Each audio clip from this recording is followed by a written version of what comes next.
should have got a second beer as well. Would you like a second? I will go grab one. Don't worry, nobody's here yet. I gotta put it in the Discord or they'll be mad. Everyone's always fucking mad when I don't tell them. Yeah.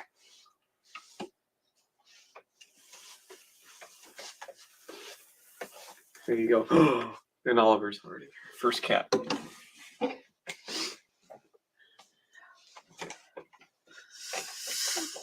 Hey, cold or something? Yes. Why?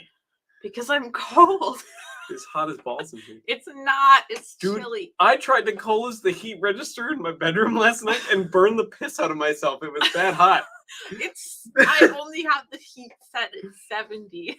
I burned the piss out of myself. I grabbed Set the at 70. little slider to close the heat register and burned myself. Well, I was that's like, your holy fault. fuck. The heat is set at 70, so. Just wanted to close. I just didn't want to die of heat stroke in my own bed. Yeah, well. Right. Do you need a bigger coat? There's bigger It's coats gotta in there. be. It's not as hot as your apartment was, so. That's true. Well, the radiator is stuck full on all the time, so Yeah. that does not help. I will agree to that. And it's chillier down here. It is. This upstairs. room doesn't get heat, right?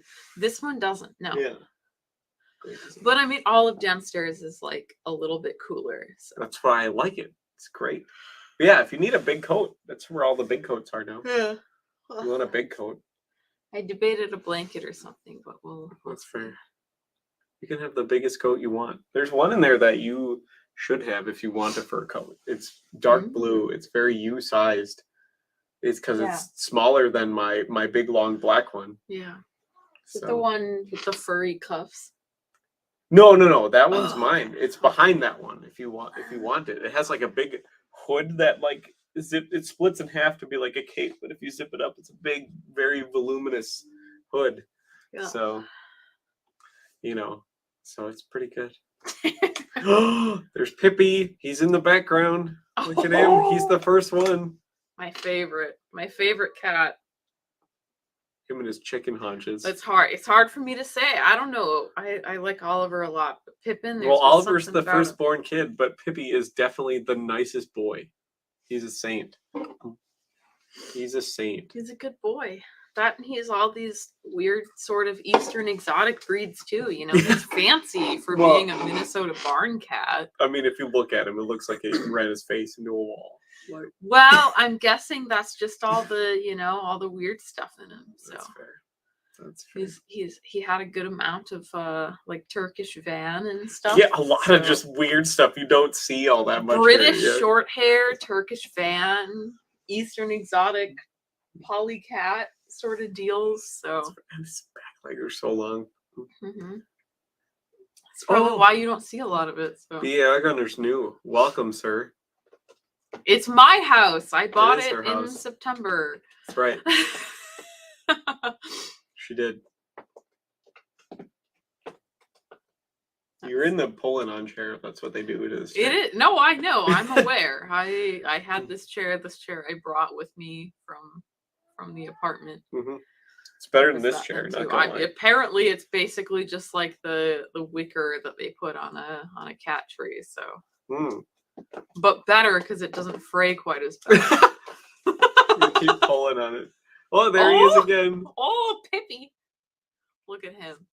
See, I knew that these little half shelves that the cats would just love him. Oh, Alice is here. Alice is always saying you need to be on a stream again. So well, here I am. Hello, Alice. And I'm Pippi's back here. again. Yep. And Pippi's back there just chilling. We got Pippi back there. You can see a little bit of Ollie scratching. Pulling on the chair. He loves a good computer chair. Yeah, I could tell there's a lot of hair on it. I mean, a lot of them are like, I guess, canvas, which is a slightly better version of wicker, I suppose. So. Hello, sir.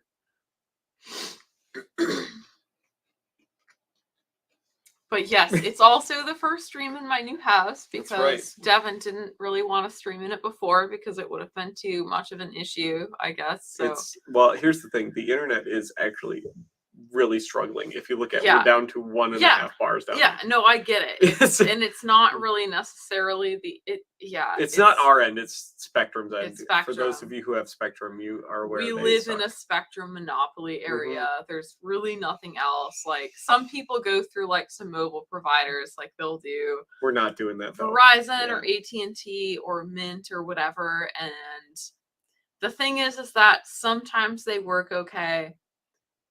And a lot of times they really do not work okay. And if you have an issue, customer service just says, fuck you. Canceling my internet. Oh, what are we drinking? That's a good question. You're the expert because you work for him. So right now we're just drinking a little Minnesota Gold. As most of you probably know, we live in Minnesota. That's correct. The worst city in Minnesota. It could be worse. It could be. It's not Minneapolis. That's fair. Yeah.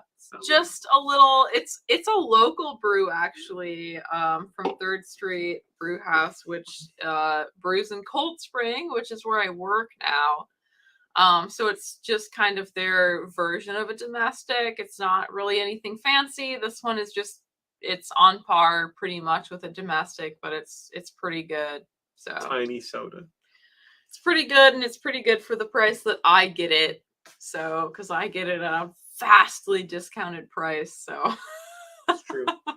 I know the channel's hard to find though. That's just because the YouTube algorithms, they've changed so much crap in the last couple of months that. Yeah. Look at I know, he's just chilling back there. He's so cute. Look at him, a little background prop. That's right. Oh, he did it on purpose. Cute. He knows. Yeah, Oliver's right behind there. Oliver's behind the monitor. That's right. Being a weirdo. Pippin knows. He knows. He's just chilling, hanging out back there. This is where all the activity is, so it makes sense. True. It makes a lot of sense. Because I feel like Pippi likes the attention, but he likes to observe the attention from more than an arm's length. He likes to be where the attention happens, but from a distance. Yeah, observe from afar. Like a creeper, like he's like, oh, I like all the stuff, but I like to do it from a pair of binoculars in a tree that's lined up with the window. You know what I mean? That's Pippin. Yeah. So, he's looking real cozy in that corner. He looks like he might fall asleep. He might do a snooze. His eyes, he's got his polite arms. That's his thing. He's always got his hands folded, all polite, like polite arms. His eyes are at a little half closed. He'll do it, and then I'll go pet him, and he'll freak out. Yeah, that's how it'll work. That's how it normally works. I caught him sleeping on top of my dresser, the tall one in my room. After I was moving stuff, I'm coming in there with a banana box full of shit, and I was like, "Hey, Pippi." He's like, yeah. He went from folded to spread out, like ready to jump. Yeah. So, but I was already in the doorway, and he realized, "Oh, you're in the doorway." Yeah. So, I guess this has to happen. That's when you run under the bed. No, he didn't run under the bed. I startled him awake, was all. Oh man. Oh, Mr. Thomas Waters. The post office been a while. Lost one of his helmets that I sent him. He bought one of my, because I had to downsize all my helmets. No way, they lost his helmet, huh? Well, it's technically, they made it to like his local post office, and they're like, that's not right, and they sent it back to St. Paul, and they lost it. Okay. Yeah. Well, is it like lost, or like I mean, recoverable? The post office doesn't let you, it's insured, but like, see, the post office, Churchill, Tennessee, to St. Paul, but it went from obviously St. Cloud to St. Paul. Yep. And then it's just been there since the 3rd. But so the really post office won't let you report it as missing or lost until it's a month of not updating. So, oh hey lady, come here. You're the 3rd cat that nobody. I was gonna say she's a new one for the stream. Miss Willow. That's right. She's a ragdoll, a tiny ragdoll. Obviously very Persian coat, long hair, very fluffy. Mm-hmm. Yeah, tiny for a ragdoll. Her and Oliver Not quite sure if they're getting along yet. No, they don't get along. And that makes Pippin very anxious. He gets very upset. Well, when because they he's the fight. gentlest boy and the biggest cat. So Yes. Pippin is the biggest. He's the gentlest. Pippin and Willow have been close to maybe getting along. maybe But sorta. maybe not necessarily quite yet. But Willow has allowed Pippin to get close to her and sniff each other without her hissing at him, and that's a big step. That is a big So step. For cats. yeah, you can't quite see it because my chair is in the way, but We're all here Pippin's- now. Yeah, Pippin's looking at Willow. That's what he's looking at. She's back there. Gotta watch her. It's the only lady. You got it. You gotta watch. You gotta watch right. just to make sure. Who knows what she could be up to? You can't see Oliver on the desk over here. You know, maybe they're also- just racist because she's not orange. I mean, they It are could American. be. They're both American. So. They're both orange, and the thing we did a DNA test thing for them. Mhm. They both have traits for like black undercoat, which is super. I don't know. It's super wild. Like I could expect that for Oliver because I've found black hairs in him. But it's just kind of weird that both of them have genetics, and actually Pippin carries 2 different genes for black undercoat.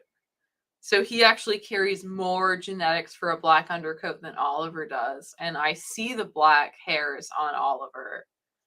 I know this is super boring to everybody else, but That was an expensive cat test, so I like hearing about it. Those Well, DNA that's- tests were pricey. They were like $150 each for both of them. yeah. So, 150. That's like $300 fucking dollars it was to get both of them DNA tested. So, but we know now, and they don't have any allergies. But Oliver has bad breath apparently. He does. Oliver has chemically bad breath. Do known it, as Pippi. halitosis. There you Oh, go. look at that jump. Well, I mean, look at him. His Well. fucking back haunches are twice as long as his front legs. Right? They're huge. Well, 8% okay. chicken or whatever. Alice has chemo, which is interesting. I have a friend who's doing chemo right now. He just found out he had testicular cancer not that long ago. Well, just cut his balls off. So, well, they did cut one of them off, and Oh, he the other one has it decided. now? You're right. He decided he was going to take up biking in France, but Oh, I see. Hey, you be nice. but yeah, he's been messaging me through a lot of it. It sucks. Like he's spending, like 6-hour days at the hospital between hydrating, chemo, hydrating again. It seems really just like ridiculous. And especially because it will usually come through like one of the arms, and because of how it is, it's just like one of your arms is like completely incapacitated for the entire time. Mhm. So For hours. Well, yeah, like the entire like 4 to 6 hours, like whatever you're doing. And then 'cause they every just use the dividing same cell in arm. your body Yeah. kills you, and all your toenails pop off, and all your hair falls out, Yup. and your teeth start to become loose. And Yeah, all he this sent other me bullshit. a really great picture of he lost all of his hair, Mm. which he had really long hair, which he's never done before. So he's just been growing it out the last couple years, and so he sent me the picture of him losing his hair over chemo, which was probably about as long as mine, like That's pretty long past shoulder length for sure. But he had this big beard, and I was like, oh, well, at least you got to keep the beard. And he was like, yeah, I'm probably going to lose the beard next too. week. Yeah. Hey, God damn. you be nice, lady. Pippi wasn't even doing anything. He was just trying to play. OCPs? I don't know. I got a lot of shit that I still got to move, that I got to have room for. And he probably doesn't want OCP. OCPs, like... He's the one that sent me the jungle set. The hot weather Oh, OCPs. okay. I was going to say, like, OCPs ain't shit. Like, you can buy those fucking anywhere. I have OCPs that will fit you because you will probably fit in mine. I'm child sized, yeah. Yeah, like I'm very small. you'll fit in mine. Oh, he's and got the you'll- frac use though. I was gonna say, yeah, you'll appreciate the elastic and the female waistband. That probably would be really nice. I don't know why they don't do that in the guy's waistband. Yeah, you don't need that in a guy's elastic. That's sissy shit. They should put elastic in the waistband. Yeah, just the women's ones. That's okay. Just the female ones. I mean, I haven't moved my Canadian uniform over here. I kind of want you to see that because it is dog shit compared to the U.S. ones. Yeah, I believe it. They're so bad.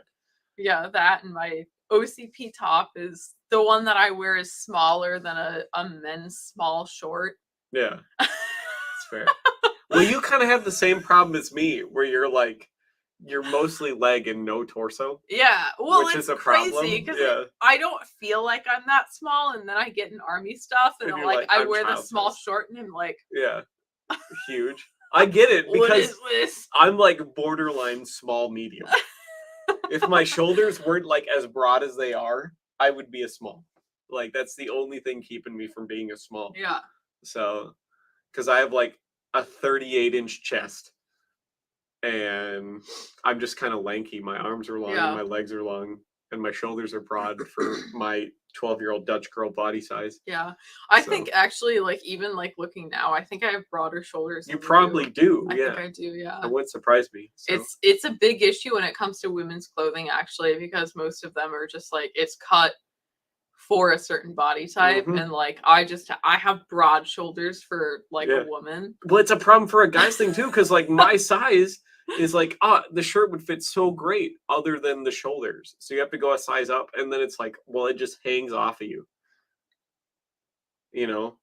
You think I don't know that feeling? I'm saying I agree with you. It's awful. It's bad, but like all of women's stuff is like that. It's like it's always such narrow shouldered and like. Yeah. That's true. Thomas has the thing. The Marines have elastic waists in all their uniforms. Do they? Yeah, they both. But like their uniform also fucking makes sense, and it's been the same for like 20 years. If you say so, yeah. It's been the same for like 20 years. The utilities, as they call it. The sun's up, guns out uniform? Yeah. Well, I mean, you can only do that when the sun's up, when it's summer. Well, yeah, sun's like guns out, though, right? That's fair. Yeah, why can't the army roll their fucking sleeves? That's we the do. Dumbest It's commander discretion, but we can, yes. Yeah, but their uniform's just not cut for it like the Marines and the Navy one is. Well, it's been a while, obviously, and if any of these people aren't in the Discord, they haven't seen, but I did post in the Discord what it looks like when you roll the sleeves of the Army OCP top.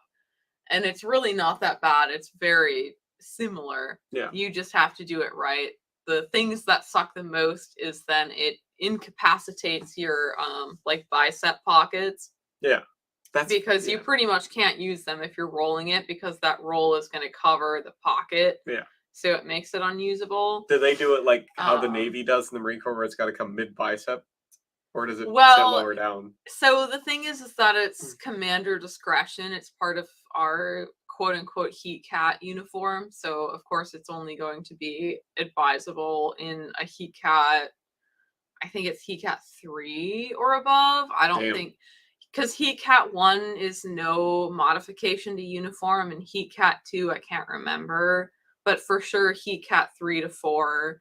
is a modification of uniform, so it's commander discretion at that point, and then through commander, a lot of times, depending on what you're doing, it's a little bit like division discretion because Thomas a lot of times camo out can't block the Velcro. That's just what he says the standard is.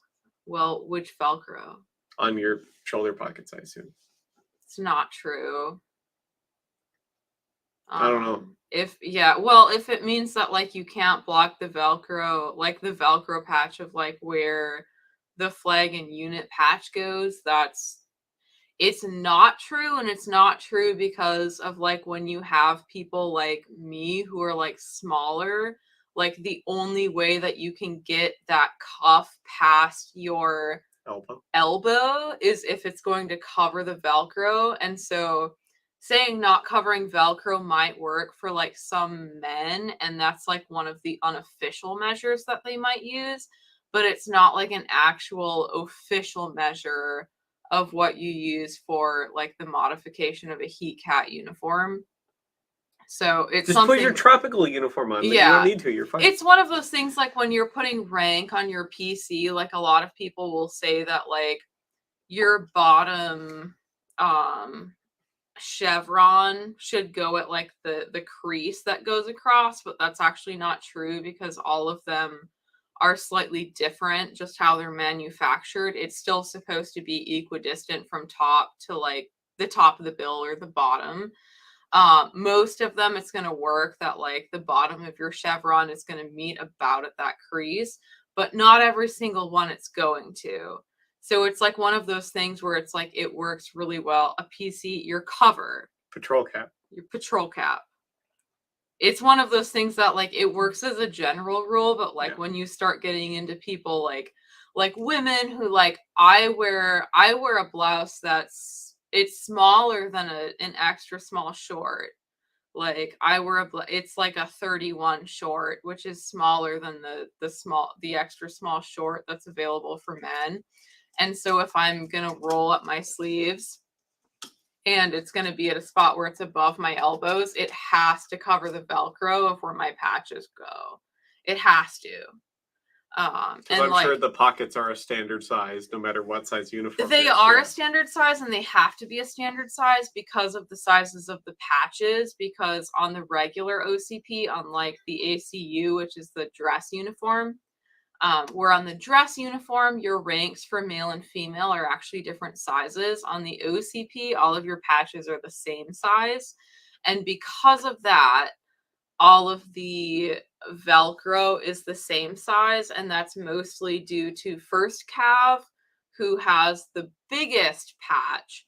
And all of the Velcro for patches is basically engineered around First Cav because they have a ridiculously large patch, and so it fits on there. The issue you find with that then is if you have been deployed in First Cav and you wear that on your deployment sleeve, now since you have the flag above it, your First Cav patch actually hangs off of it and it doesn't all fit on there. Because they made the Velcro for First Cav, but they didn't make the Velcro for First Cav plus the flag above it. Well, sounds like cavalry just needs to be like they've always done and get their shit together. To be like the same as everyone else. So, but it's one of those things where, it's one of those things where like there are certain things that have been talked about as regulation. This is what it's supposed to be, and this is how it should look. It's actually not that. That's a guidance that the majority of people can go off of. But when you start to get to a point where you're especially small or you're especially large, it doesn't actually work. And it's not like actual regulation. It's like one of those like word of mouth, like guidance points that stops working when you become, not like a 6 foot tall white man. That's fair. I think Thomas Waters is flexing that he doesn't wear a PC because he was 82nd Airborne, so he gets a maroon beret like a cool kid. I mean, that's okay. I actually have several friends who are 82nd Airborne at this point, and they all also know what a PC is. Cat fight. They're fine. Look at them. They're not even fighting. They're sitting a foot away from each other, and they're fine. They're okay. I swear to God, you guys, there's no snowbank, but I will put you in it. There was no blood. You guys saw it. It was There's no blood yet. That's the problem. I'm waiting for the point where, like, why did you stab your cats for fighting? Because Oliver's, like, missing an eye one morning. He won't be. But, whatever. They do that every once in a while. It's fine. Every day. You can't leave. I, magically stop knowing what to talk about every time you just read the comments. I gotta get a beer. I can't. There's no new comments. Put in the comments. There you go. Ask questions. Oh, yuck. But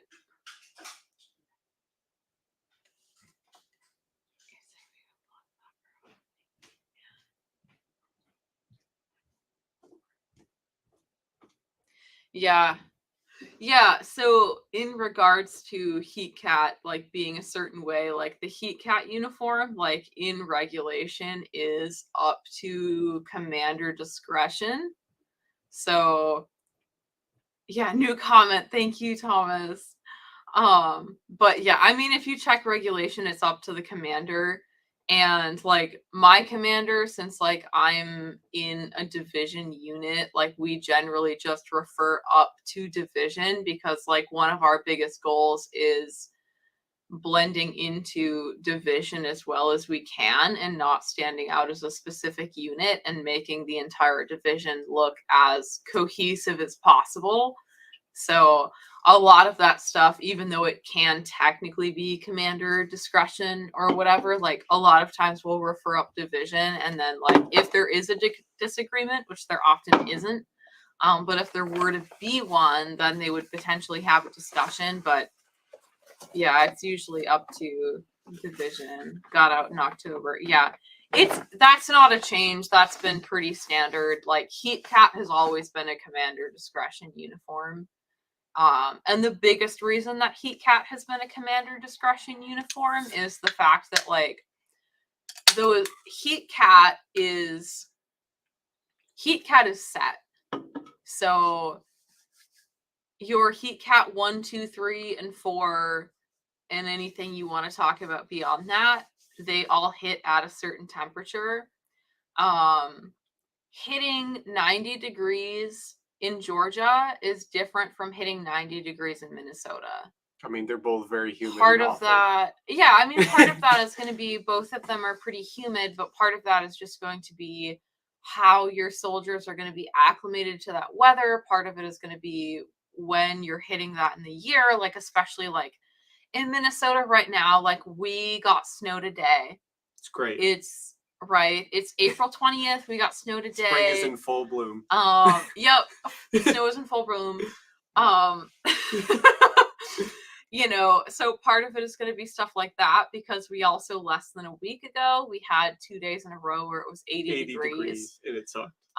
You know, so we have a lot of stuff like that. It's a little bit harder for us to acclimate to weather for a couple months right now. Just because of how it is. Whereas a lot of times, and of course I understand that like in the South, you get snow.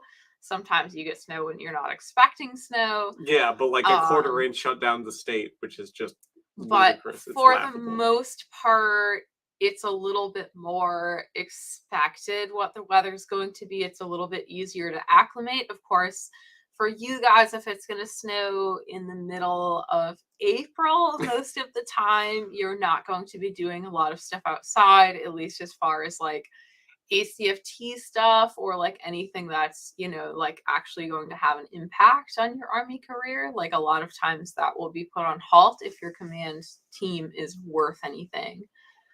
So it's the Army though, they're not worth anything. Right. Well, it depends because there's actually a lot of safeguards around that. If it's snowing and they ask you to take a record PT test, you can actually decline and you have a basis to do that because in the regulations, if there's inclement weather, you actually don't have to take it. That sounds like quitter talk. Yeah. That sounds like not being prepared for everything. Yeah. Just saying. So, I thought this was the Army, not the Girl Scouts. Right. Like, it is. It's mostly the Girl Scouts. Let's cancel the cookie sales today because it's snowing outside. All right, you ready? Sure. How much is this one? But yes, exactly. Different geophysical, geographical, whatever, different conditions. So it's like, it's good that the Army has kind of those broad regulations, but things like that with like Heat Cat, yeah, like it makes sense that a lot of those do go to command. Heat Cat 4, everything's done in extreme cold weather gear. Some of them not quite so much because sometimes it's like, I've seen other things, of course, where like a lot of times the standard like basic training Heat Cat uniform is to like roll your sleeves 2 times over and then you do the same on like the pants, which of course like with your pants you don't have like as big of a sleeve as you have with your sleeves, so it's not quite as uniform. But also like a lot of people will say like it looks really trashy, and it does. And then some people will say things about like, yeah, you can roll, but then just like make sure that you have like the OCP, like the front facing, like what looks good. You know, like if you roll it back, you get like that shitty like under whatever. You know, some people will say as long as you've got like the regular pattern and not the faded out like within pattern inside over, pattern, it's yeah. okay. That's not an official regulation though. Not in the Army, but in So- the Navy and the Marine Corps, you have to have the outside Yeah. pattern showing. Which, you know, whatever. But That's how I learned how to roll my sleeves so good. Was, That's okay. I'm just saying, it's like that's not an official Army regulation. So even but though the some Army's so people, weak now anyway. So even though some people try to abide by it, like that's not actually a thing unless like that's what your commander's saying. But no, also, like if you've seen the you've Army seen what uniform's not I've- designed for that either. So. Well, it's not designed for that, because I was just gonna say if you've seen what I've posted, it's totally possible. Yeah. Because like I don't really remember what the conversation was at the time, but Yeah. I rolled the sleeve, I took a picture and I showed, I was like, this is how it is. And like for me, like probably my like the cuff that is normally at the wrist, like my wrist cuff was right below my unit patch, which Yeah. I'm really lucky that my unit patch is really small. But the space between my unit patch and my elbow is the length of my cuff, basically. Good. That's the way it should be. There's nothing else I could have done though, Yeah. you know. So if I would have been a little bit smaller, it would be covering a little bit. If I was bigger, there would have been more space. It's Yeah. just that's just how it happened to be for me. Yeah. Because like with that, like basically, Yeah, and the Navy and the Marine Corps uniform, the widest part of the arm is right at the cuff to facilitate covering all of that extra fabric. So basically, for people who don't know, like the first step in that is actually like pulling your sleeve all the way All the way back up to your up armpit to where almost, it's yeah. it's actually where it would be over your patch. Mhm. And then you roll this part, And then you flip the last and then part the down. last part is like rolling Mhm. the cuff over, which is why it goes over where you want it to be, because you want like this to be, you know, like just below, which this actually turned out pretty well for just like a mock of like me like showing it. Mid bicep, you got to get it up Right. here. Come on now. Well, it above the elbow, really. Above the elbow is what you want. Slackers. Well, this would be tall. This would Yeah. be very tall for a patch. But you know, like that. But it's that sort of thing where you want to do an initial, like you roll all the way up over where you want to go, Mhm. and then you Flip roll the down. middle in, and then you roll the cuff over. Which I like doing it that way too, because then when it gets cold or something like that, all you have to do is grab your sleeve and go, yep, and you have your sleeve again. Whereas Yeah. if you roll it inside out all the way, it's Which like, fuck, you have is- to like unroll it. Yeah. Is the way that my division does it. That's the way we authorize it, and it's the way that looks the best, honestly. The thing that sucks about it, especially for us, like since sleeves hacks 101, that's how you do it if you want it to look good. I still have to do that. I have to Um, show people how I roll my sleeves on video. But like that's how, for me, that's how division does it. The one downside to that is the fact that most of us always have pens and pencils on us, and if you're not gross. familiar with the sleeves, they always have pen and pencil slits like No, along cut the those off. forearm. They're terrible. Cut them off. Oh, well, we have them because we use them every single day, and they're very Put 'em in your chest integral pocket. to our, well, those are sideways. It's Yeah, not a put 'em in pen there. and pencil, but whatever, doesn't matter. Those are integral to our job duties, really. And so the one downside is obviously you have to take any pen and pencils out of your forearm pen and pencil sleeves Which is in the order dumbest to place to keep roll pen and those up. pencils. And you have to keep them elsewhere, like in the chest pockets, which of course, if you are wearing your hot weather uniforms, You don't have. you don't have chest pockets. Then you just So, tuck it from side to side, right in the overlap. The storm flap. not if you want to be in regulation, you aren't going to do Well, that. that's all right. They can But- fight me. Well, they can fight you, but Good. They'll lose. I'll beat the ever-loving shit out of them. I'm good Yeah. at one thing, and it's fighting people. have fun with that stupid counseling for being out of regs. But That's fine. I'll fight the counselor too. I don't think you understand. can fight a lot of people. I don't think you understand that you're out of reg, son. But Well, yeah. Tell people what you think about that. Then they want to know about the house, like what projects we just did and what we have going on. yeah. Well, Thomas did mention a little. I think it was Thomas. What? Nope, I lied. Social Marauder. Yep. Soju detected. Soju confirmed. We have this. It's from South Korea and it's 13% and it's real tasty. Yeah, it is very tasty. It's a very good peach flavor. Peach. Yeah. Yeah, and it doesn't really bite, as you didn't see me make a. Well, it's 13%. Wow. If it's below 40, it shouldn't have bite. You know what? Sometimes I drink a little bit of wine and I have a little bit of a. So I don't know about that. I do.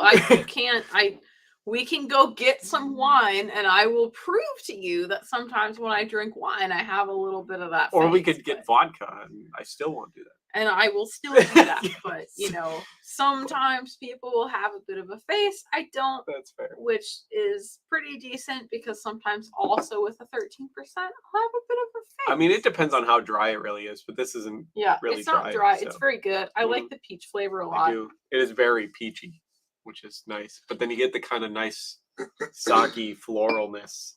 Mm-hmm. And it's good room temperature. Do you want some more? Sure.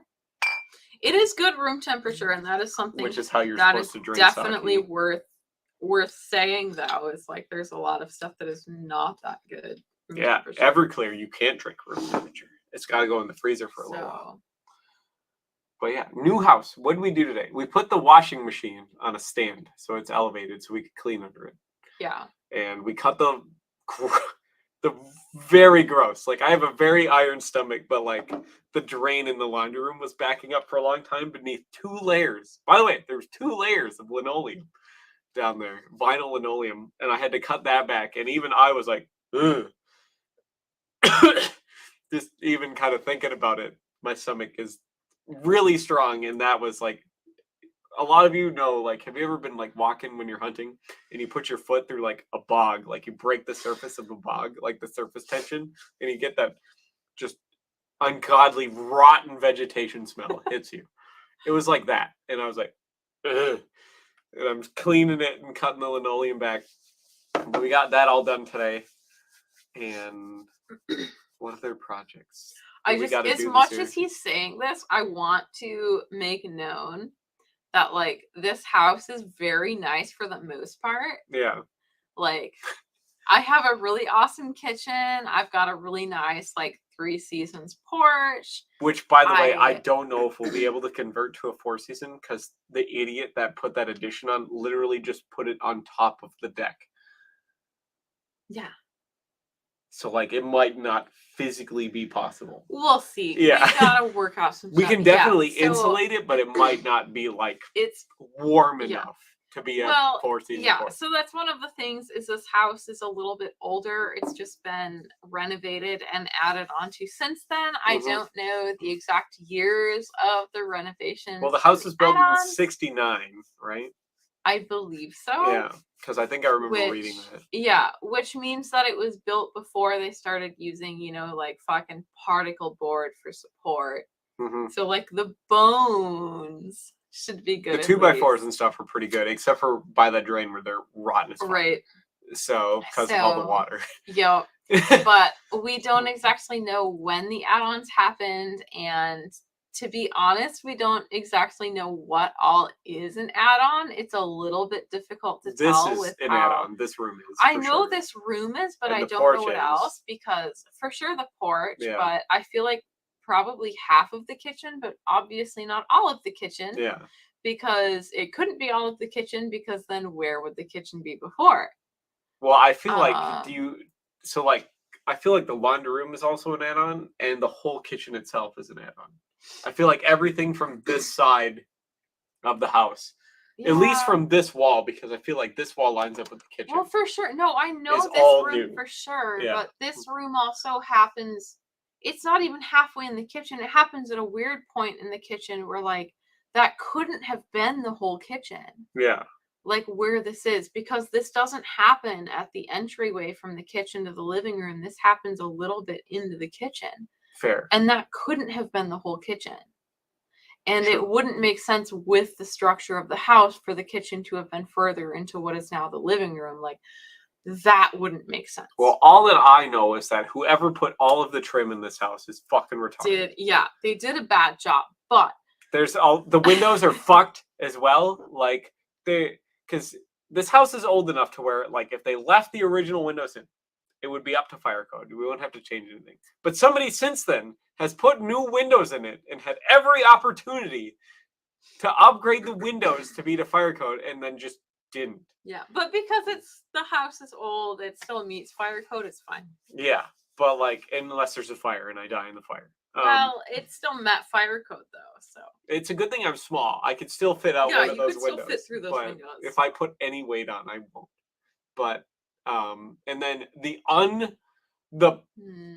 unsurfaced wood that is just sliver alley, that is the baseboards and the window trim and everything here in the basement was just a poor decision. Devin hates this house. I really like this No, house a lot. I like this house. No, the he house hates is this a house. good layout, but whoever did the renovation, I hate that person specifically for the choices they Yeah, made. they did a lot of shitty things, but like ultimately, I like the house. The I house think is it's good. worth it But because I mean, it's worth it because of looking at a lot of the other houses in this area mhm. and what they cost and what they are and et cetera, et cetera. Yeah. Like, I know the first time I'm going to be moving something, I'm not going to have shoes on, and I fucking stub my toe on one of those baseboards, and I get a sliver this fucking long underneath my toenail because they put unplaned fucking wood as trim around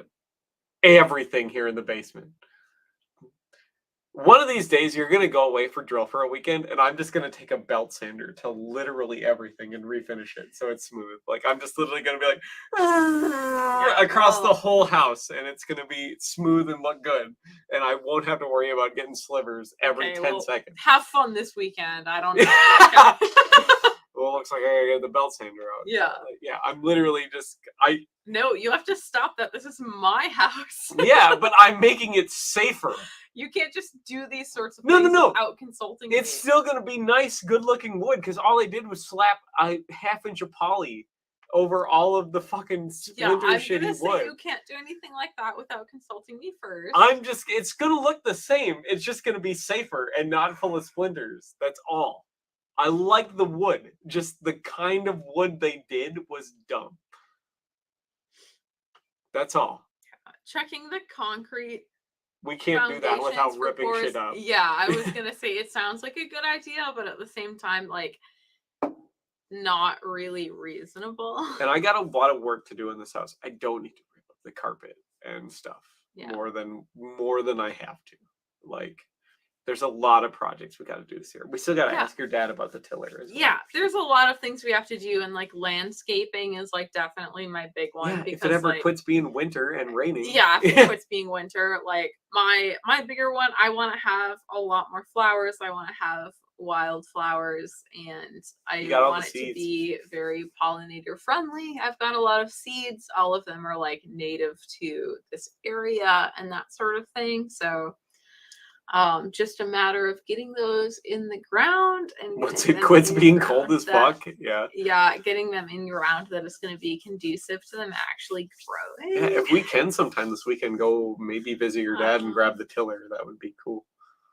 Yeah, I'll have to see what my dad is doing on weekends right now. Yeah. Because he's probably going to be ramping up into being. Oh, and you're going to be gone all weekend too, yeah. And I'm going to be gone this weekend. Shit. So. That's right. Yeah. Forgot about that already. So. It's a good thing I'll be here to watch the cats and do whatever.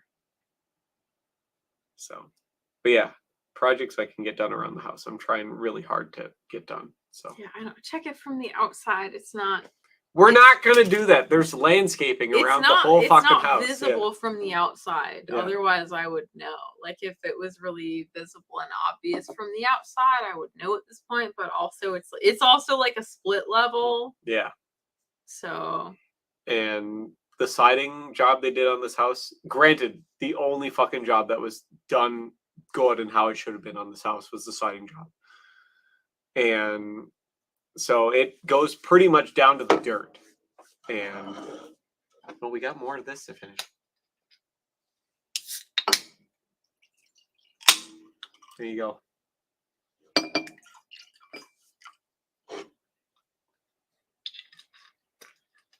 Empty. Pomegranate next. I know, right? I hope it's as good as the peach one is. Yeah, The peach peach one's is really good. But yeah, it's big garden to plant whenever it quits being Mhm. winter in like a month and a half. Yeah. But if we could till it while it's still raining like this Hmm. to get that stuff Yeah. turned It'll be in and kind of have the rain loosen it Yep. up a bit is kind of my project super behind that. moist. So if we could talk to your dad about maybe on a day off going up there to visit him and Yeah, it'll depend Getting that. because at that point it'll probably be getting it when he's not home because he works pretty long hours Yeah. over the summer. well, because he only works in the summer, right? He doesn't pretty work in the much, winter. yeah. Well, whatever. If we could, see him, great. If not, we could at least get the tiller. But yeah, we could at least probably pick it up at least. Mhm. So Plant a big garden Mhm. because I'm on board with big garden. big fan of For a food. garden, and we can start getting our heirloom tomatoes and peppers Good. and stuff because those are plants that, like, if you guys don't know, like when you plant your own, like the amount of like cross pollination and stuff that happens with them, like you really end up getting your own little like sub breeds out of them. And especially if you get like sub breeds that you like I don't know, they just like Yeah. they mutate like crazy. That's what it is. They mutate like crazy.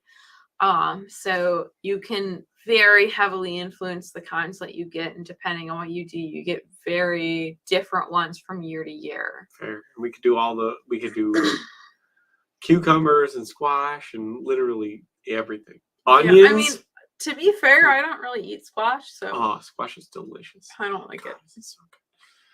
It might just be because of the way that my mom always made squash, but I've never really been a fan. So. Oh, you just cut that fucker in half and throw it in the oven with a little brown sugar on it? Yeah, I don't like Bam. that. That's not good. So Oh, man, you're missing out. I'm not, because when I eat it, I don't like it. So That's fair. But, cucumbers and everything else, the soil's not good enough around here to do corn. Mm. And not to mention literally every bird and critter will just To be fair, take it my all. dad's neighbor has more corn than he Mhm. knows what to do with. So That's fair. But we can't we grow it can around get here because the corn. squirrels and the birds will just destroy that before we ever get it. I mean, So we could always just plant it for them. Plant that's a little true. bit for them. A little and bit for just them, yeah. expect not to harvest any. I don't care. Yep. It's at least enough of it can help with crop rotation from year to year. Corn is just awful for the soil Because- too. It sucks so much nutrients out of it. I mean, yes and no. I mean, the thing is that you always want to flip your garden, and that's what most people make the mistake on. True. And the composter Hmm. is gonna help with all that. That'll stuff, help too. a lot with that, but yeah, most people don't flip their garden. They want to make their garden the same every year, but you really should be Rotating at crops. least flipping it, if Mhm. not rotating it down, like a couple, two items, we'll say, just to the right every year. Fair. or Well, I something mean that's like that, also if you're not But- composting and fertilizing, Yeah. which we plan to do, which means we're just Yeah. going to be putting more nutrients in the soil every year anyway. So, Still though. yeah, I get it. There's a lot of stuff to grow. We just got to do it. Weather's got to fucking play ball with us too, which is not happening Yeah. lately.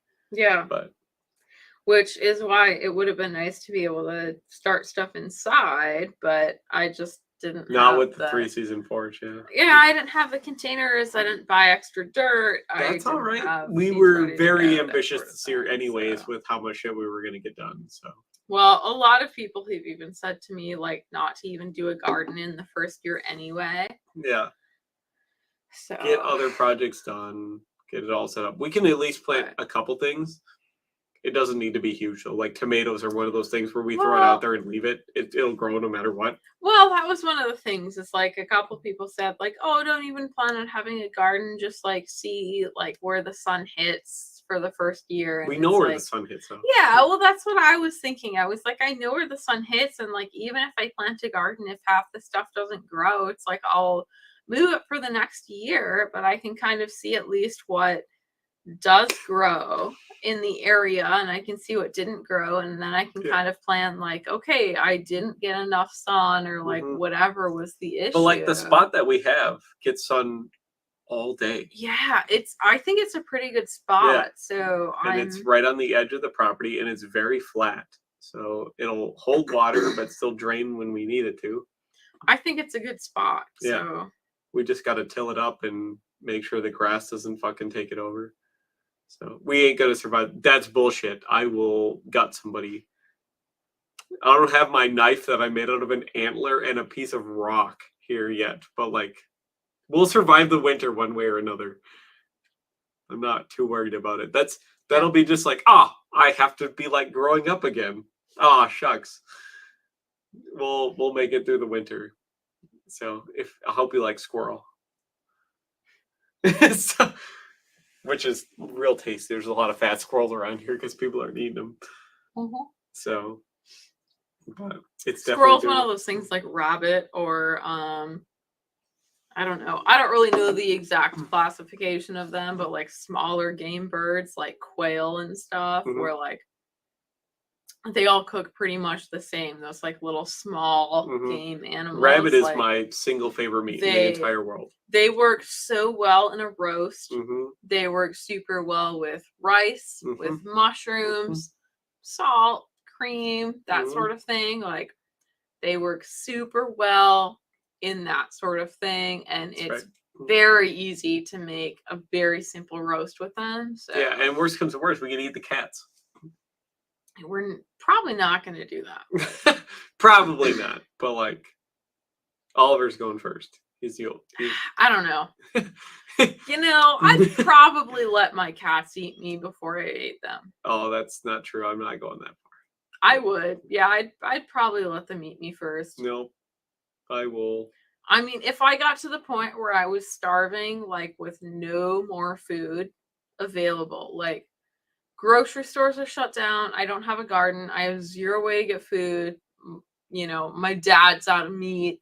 Yeah. Whatever, like we're out of hunting meat for the thing, like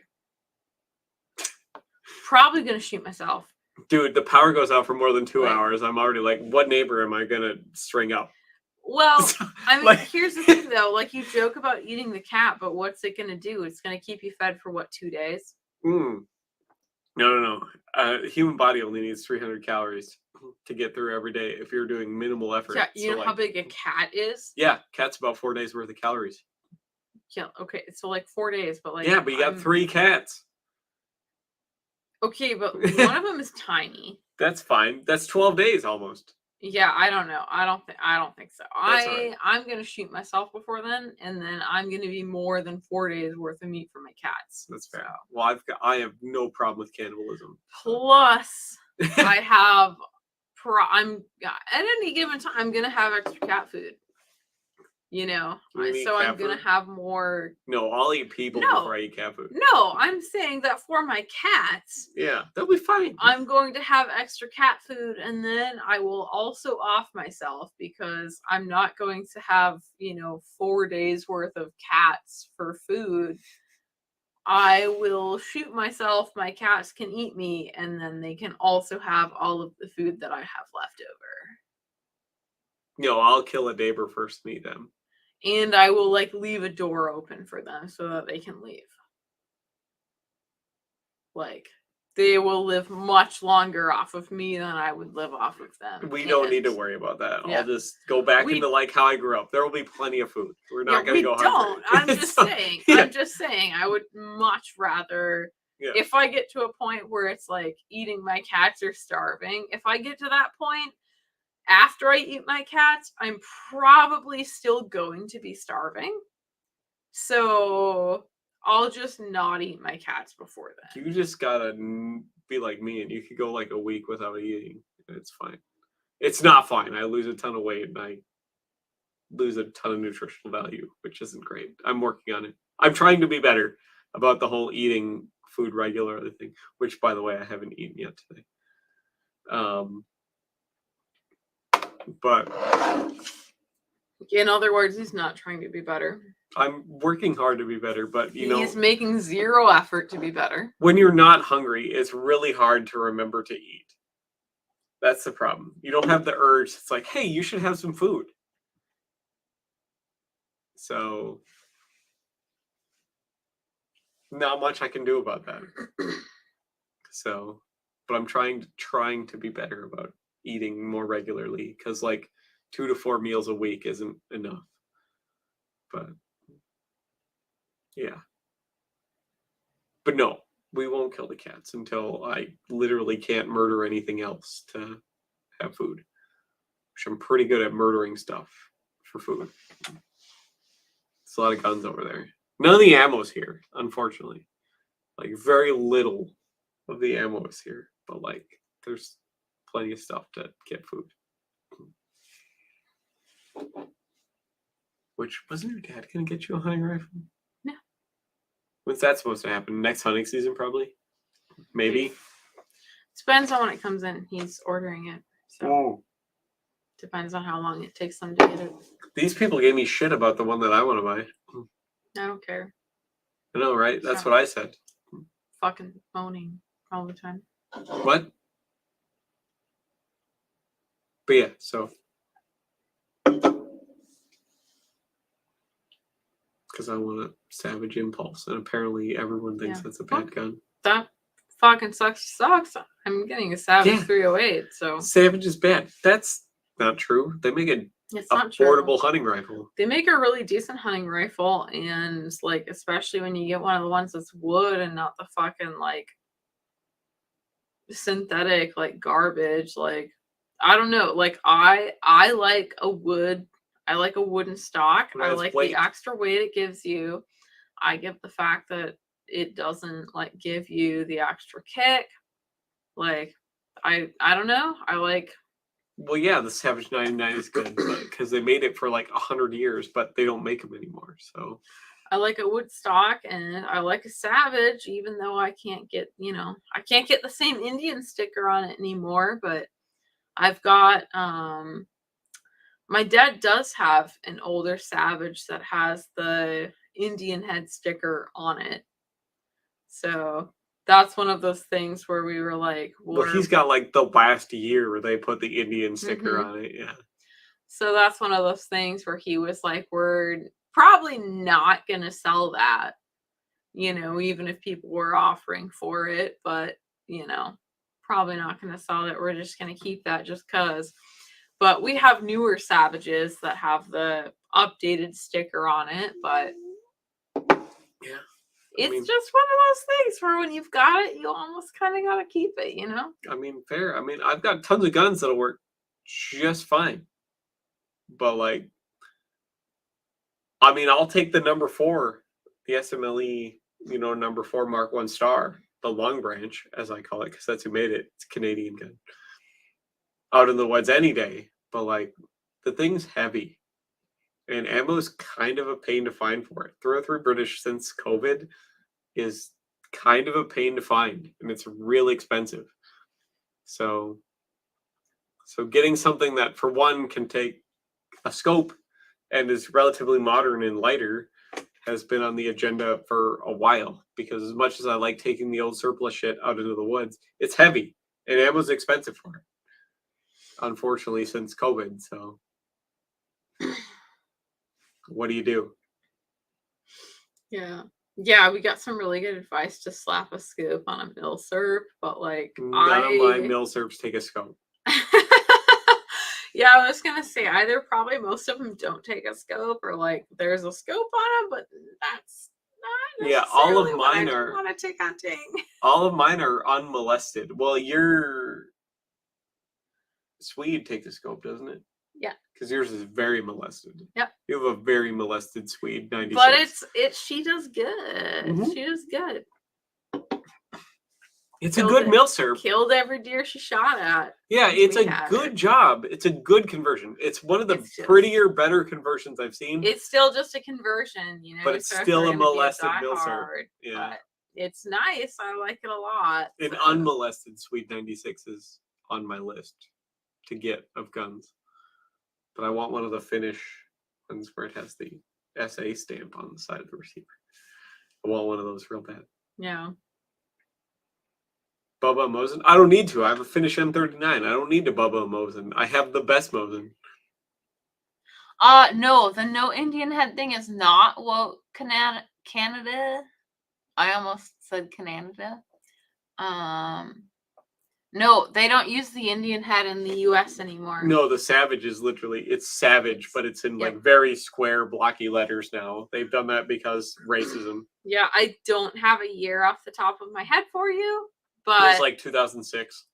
I was gonna say not that long. It's hard to say. It's one of those things where it's like not that long ago, but like a little while ago. Yeah, it's like 2006. They stopped putting the Indian head as their logo. Yeah, but yeah, definitely not a Canada thing. That's an overall rebranding thing that happened several years ago. So it's as far as you know, anyone in the US who is still selling Indian head Savages are selling pretty old guns. Yeah, selling pretty old firearms at this point because almost anything that has an Indian head on it it's going to be close to 20 years old at this point. So I know they literally paid the chief to use this image, but the Indians were referred to as savages, which is the problem. Yeah, it's one of whatever, whatever side of that you want to be on, it doesn't really matter. But that's gonna be the thing is that's why they're not using it anymore is they want to move away from calling Native Americans savages and having that maybe if they quit being savages and having that that connotation of Indian to savage. You've been talking about getting a straight pull for a while. Like I don't own an M95 and I don't own a Ross and I don't own, like all of these other straight pull rifles. Like I don't own, a couple of Swiss straight pulls and stuff. It's like my thing. I know so much about straight pulls because it's one of the bases of my collections is straight pull rifles. The M95, slick. I got one where the bolt actually matches. It's super good. Careful there. I'm good. All right. Careful there. Like, that's what I was warning you about. There's a plug in my way. Yeah, there's a whole cord laying there from the dryer. Yeah, I've been wanting to get a Savage Impulse for a while, but the one that I wanted, the Mountain, the Savage Impulse Mountain, wasn't available for a while. And so now I just got to get $1,300 together to get one. Which hopefully shouldn't take too long. So hopefully.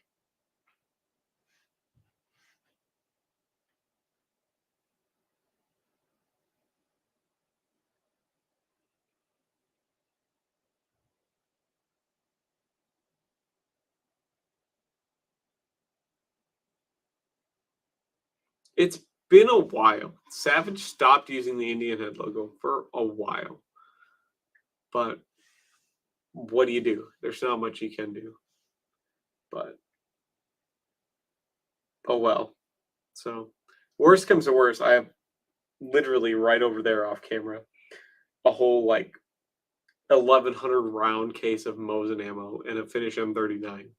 Like I'll kill whatever needs to be killed. I have 1,000 rounds of Yugo surplus Mosin ammo, which is really nice surplus ammo.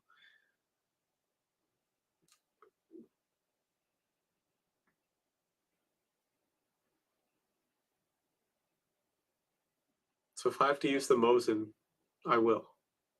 Most will be fine.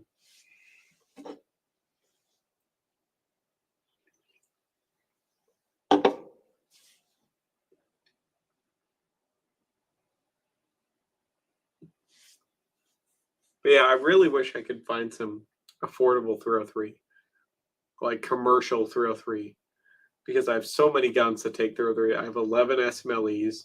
I have a Pattern 14. I have the Ross. Finding something that takes finding a good amount of commercial 303 would be so nice. Because yeah, 303, and then I have the Ishapore in 308, and I've got the one that's in 410. Which, granted, I have a lot of 410 ammo, but yeah, you know,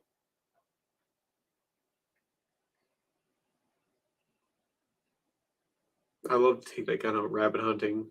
Come the summer once all their babies are kind of done, because I love rabbit. Rabbit's my favorite meat by far.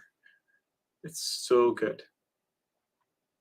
I do have a 2A1. Yeah, the 308.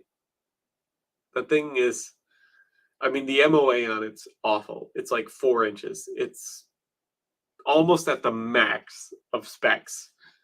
For my 2A1 is like the max of specs. At 100 yards, it's got like a 4 MOA. But it's a really slick gun, not gonna lie. It's a really, really slick gun.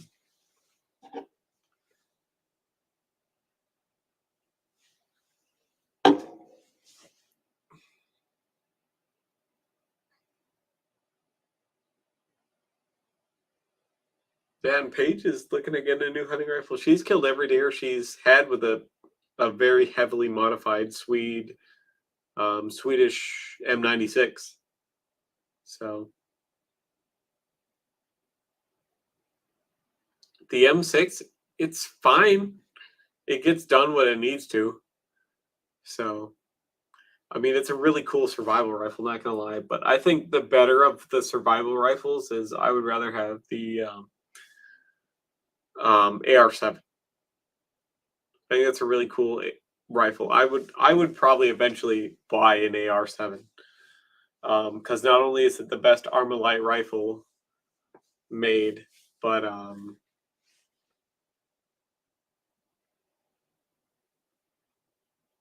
yeah, it fits in the stock and it floats and everything like that. You know what I mean? But the like Springfield M6 is kind of yeah, it's a 22 and 410, and you can get them in different configurations than that. But the originals are 22 and 410.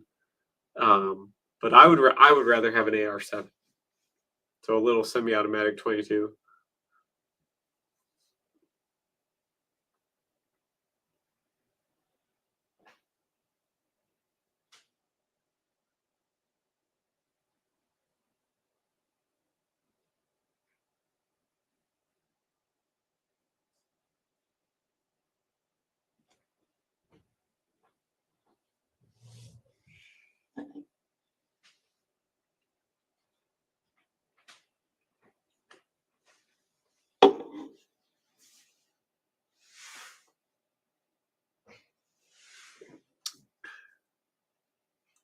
That's right. I like rabbits. Rabbits are the way to go. We Oliver? She doing okay? He's fine. Can you come bring in your bottle of water? Already too drunk. Sí, todo bien. Already too drunk. Gotta have the water. Todo bien. I'm just saying. Do we have anything we gotta do tomorrow? Like grocery shopping or anything? I have things I have to do tomorrow, but I don't think you do. What are you doing? Oh, National Guard stuff? Yeah. Oh. When do you gotta go for that? I have to meet at the armory at 9:45. Oh, that sucks. So I'm gonna wake up at like 7. Okay, because I might go to Gopher Bargain Center and look at a chair tomorrow. A chair. To look for like a recliner. Computer chair. Oh, recliner chair. Okay. Yeah. Because like I obviously don't. I was gonna throw the couch in the basement until Okay. we get a new chair for me to like play Xbox at. Okay. But like, it's obviously out on the porch now and not in Yeah. the basement, Yeah. so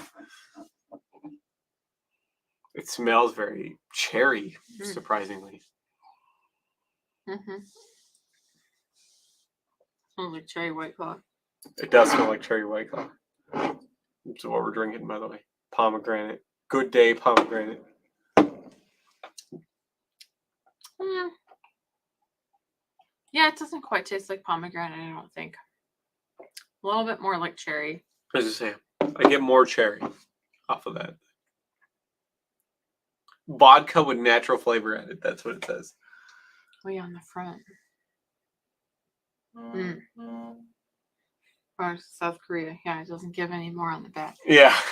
It just says vodka Well, with natural flavor added. It depends. Some brands give more, some don't. It's kind of been a thing that you may or may not have noticed recently, is that different brands of alcohol will give more. Like some will start giving actual ingredients lists and some continue not to. So Fair. you It is can- 13.5%. So. yeah, you get a surprising amount of variance with your alcohol if you're trying to look for nutrition facts. So Probably tastes the same as cat meat. Well, there's only one way to find out. yeah, I don't think I disagree. Oh, hey, Pippi. No. Pippi would be the last one, to be fair, because Yes. he's the goodest boy. Okay, he's the goodest boy. Okay. Yeah. You know what? I'm not eating any of my cats, but if I had to, Willow's gonna be first. I agree. Willow is the least favorite. Yeah. She would be the first. She has to go first, and then it's Oliver, and then Pippi, because Pippi's a saint. I couldn't do either of them. No, Pippi's a saint. He has to be last. Okay, Oliver's but kind of a shit. I couldn't do either of the two. There's no way I could Nope. do. Oliver's kind of a shit. He's going first. I'm just saying I could maybe Do you remember maybe those do Willow. months that he kept you up yowling Yeah. because he's a shit? And then I got Pippin, and now he doesn't do it anymore because That's now why- he understands what it's like. Even more of a reason Pippin's Now the he goodest boy. knows what it's like to have someone around who doesn't let you rest. Yeah, but like Pippin's the goodest boy. He fixed all the problems. He did. Oliver's a problem. Pippin fixed all the problems. Like I was super unsure about getting a second cat when Oliver was like having all of these behaviors and stuff. And I was like, the worst that could happen is that now I have two cats doing the same thing. Yeah. The best that can happen is It that stops. this takes care of the behaviors and that my second cat helps this because, I did a lot of research and I was like, this is kind of the two different things that can happen. And these are the two extremes. I ended up getting super lucky. I got with like the good extreme in Yeah. that me getting a kitten ended up having Oliver. Now he's a grumpy old man who doesn't get enough sleep, so he doesn't have the time to wake me up generally. Because Pippi's there, yeah. Sometimes on my days off, so like there's been a couple days where I've been like sick, where I've been in bed longer, that Oliver's tried to like get me out of bed, and that's mostly just because I haven't fed them, 'Cause so he's they're hungry. probably out of food.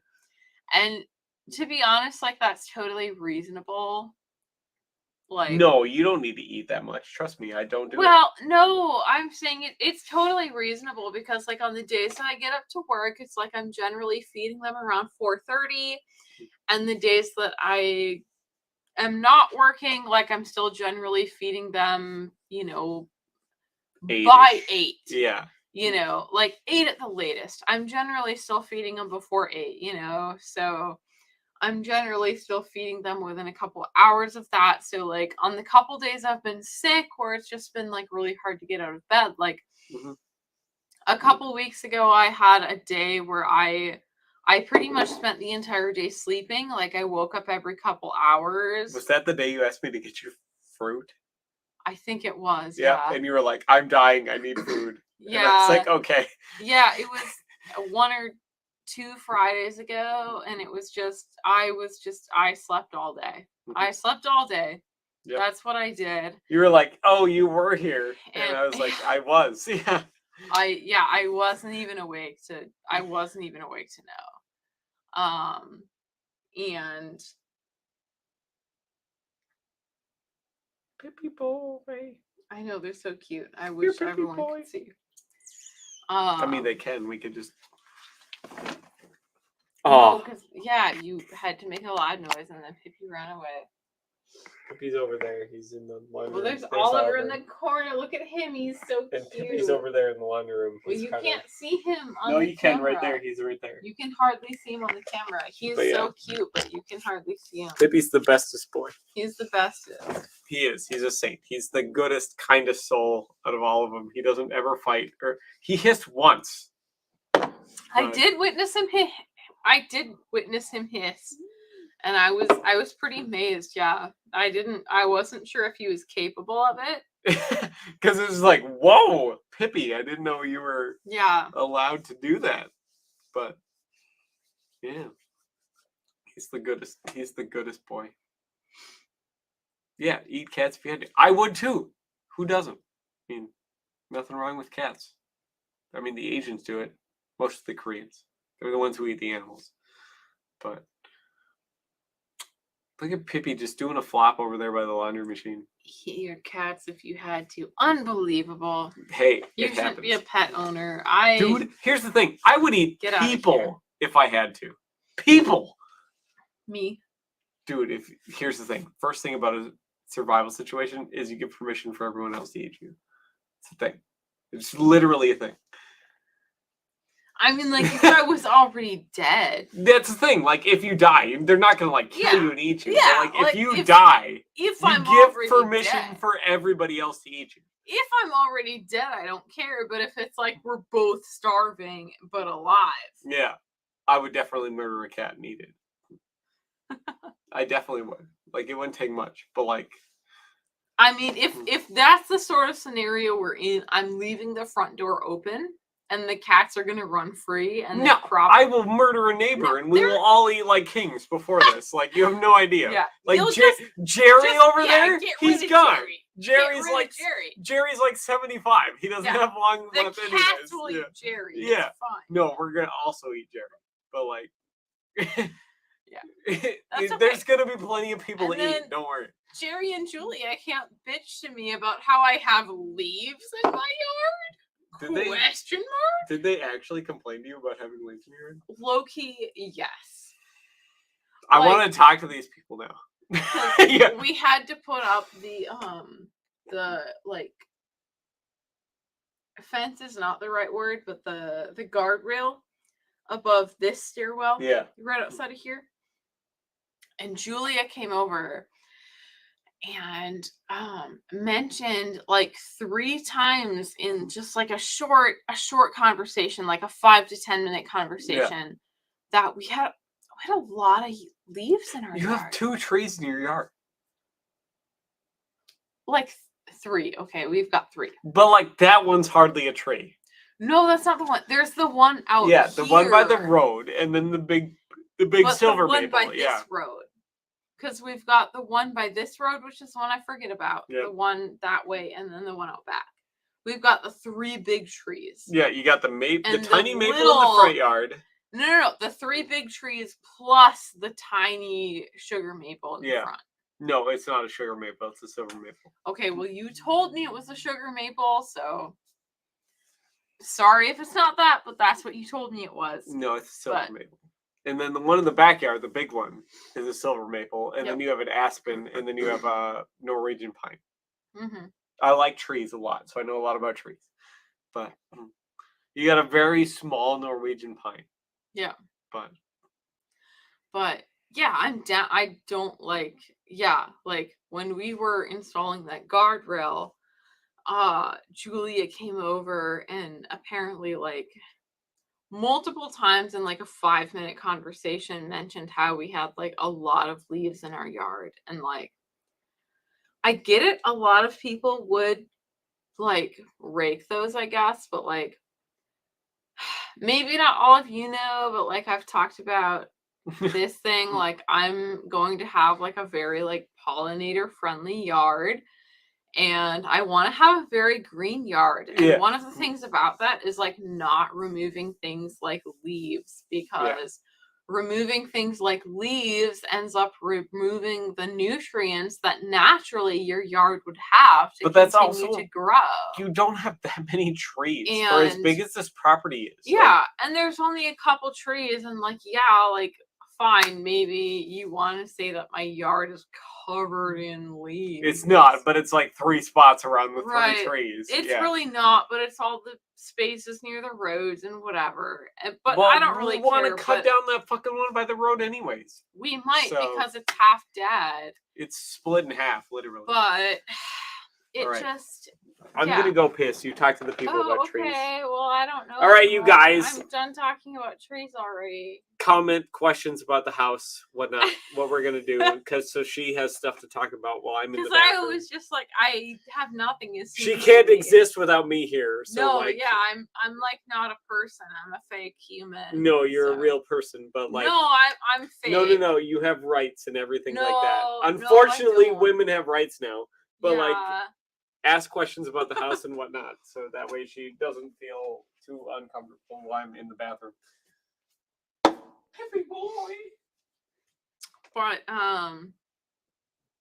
yeah, one of my neighbors, like, she kept kind of like talking to us about how, like, yeah, we've got a lot of leaves in your yard. I'm like, yeah, lady, we've got like a couple very mature like maple trees, and they shed leaves, man. I'm not really into the whole like gathering up your leaves and taking them to like the city whatever sanitation sort of thing.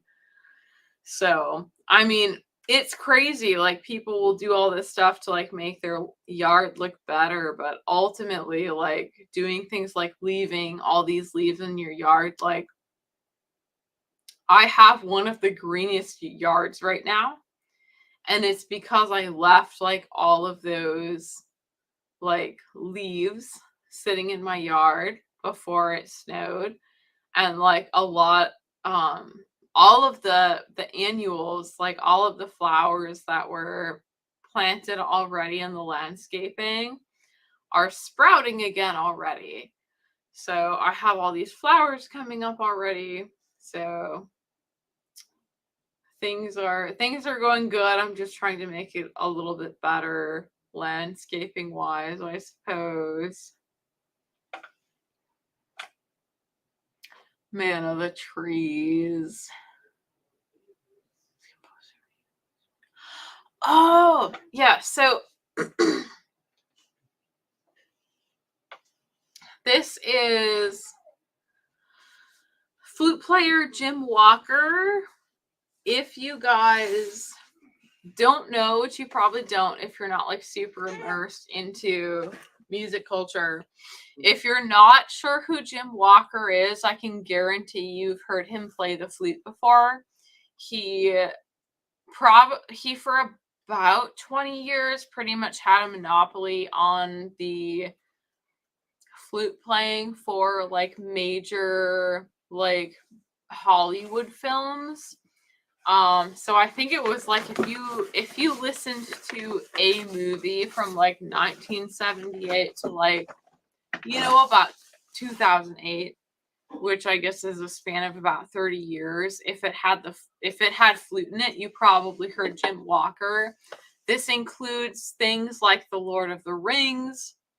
Like, he was the man with the golden flute who played things like the Shire. Like, if you're really into Lord of the Rings, you know the whole Shire thing and the flute solos and like things like that. That's big. him. Super important. He does a lot more jazz stuff now than he does anything in Hollywood, but he did a lot of Hollywood for a great number of years. Huge influence in the flute community, but I have met him a couple different times at different music conferences. I know the poster I have is just of him. I actually have a couple pictures with him. So I've got a couple pictures with him of the times I've met him in person. I've done a couple different master classes with him. Like I've met him several times. I definitely know who he is. He probably doesn't know who I am because like whatever. He meets people all He the meets time. thousands of flute players probably. Yeah. Do you still have the But one autographed picture of what's his face? I do. It's actually sitting in, it's just off camera, literally just off camera because I have part of I've got a folder from when I student taught, and in the half of the folder that is off screen, I have the picture of Jean Rampal. Yep, Jean-Pierre Rampal, the guy who brought flute solos like back from extinction. And I have it signed by Jean-Pierre Rampal. yeah, and part of my senior recital, I played a piece that was written for him that he did massive edits to, that I took all of his edits. I took all of his edits for the specific piece. And this guy is like the flute player. Jean-Pierre Rampal is like the flute player, the flutist. Yeah. So he's the guy when it comes to playing the flute. And I remember that because I was going down to participate in World War I reenactment in Rockford, Illinois. And I stopped in Chicago and found that at an antique shop. And the lady just gave it to me because I was telling her about you. And she's like, you could just have it. And I was like, sweet. And now it's yours. Mm-hmm. Which he didn't sign that many autographs either, which I found out later. He didn't, no. So like having an autographed Jean-Pierre Rampal picture is pretty rare. And this lady's like, you can just have it. Mm-hmm. So yeah.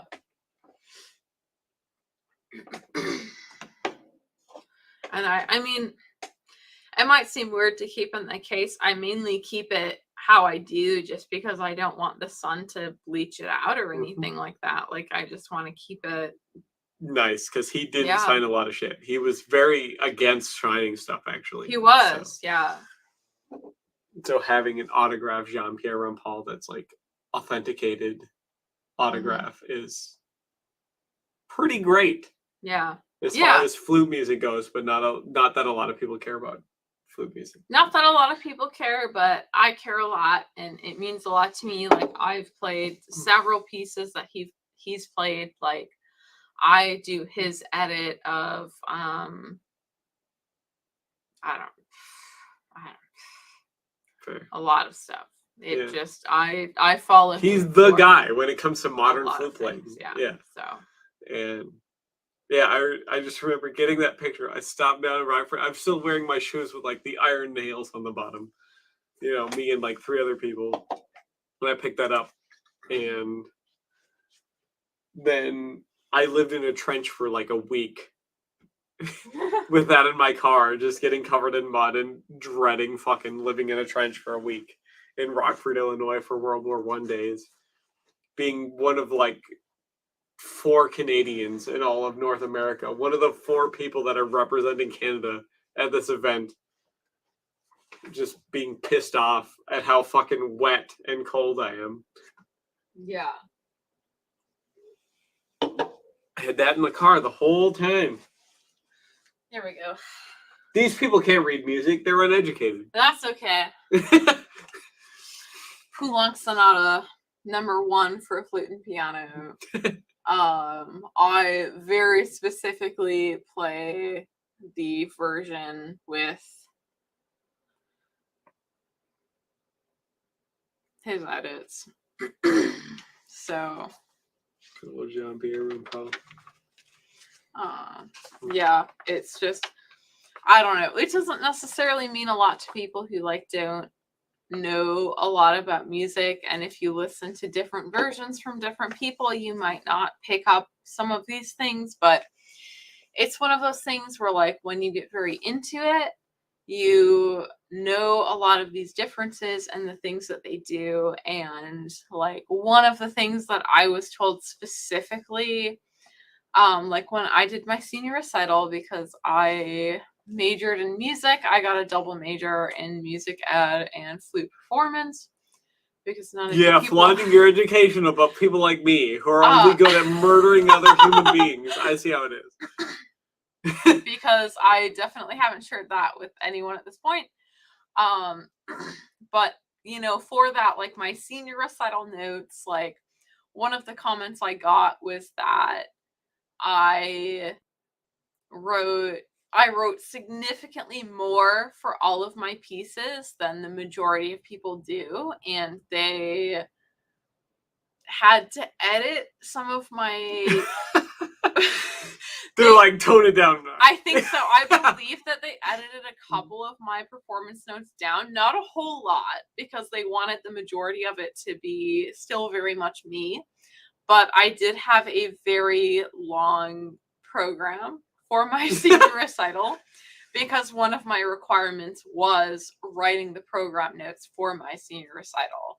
And like one of my, I don't know, bigger passions, I guess, like with music and writing about music, is always knowing the context in which this music is supposed to exist. And not necessarily now, but how music has existed, especially in the time it was written. And so, which is a long time ago for pretty much everything classical. Well, a lot of the stuff, but you get some of the stuff by people like Gordon Jacobs, who is like a modern composer who is, he's modern. He's a radical. I don't want to say that. I want to say he's a radical. I want to say he's alive, but I don't know for sure that he's alive anymore. Who is it? Gordon Jacobs. All right. We'll find out. I'm trying to, and that's one of my faults. I can't always keep up with stuff like this. But, you get stuff like that. You get stuff like Erica Wazen, who is the current, hopefully still current. When I was performing him, he was the current composition professor at Juilliard.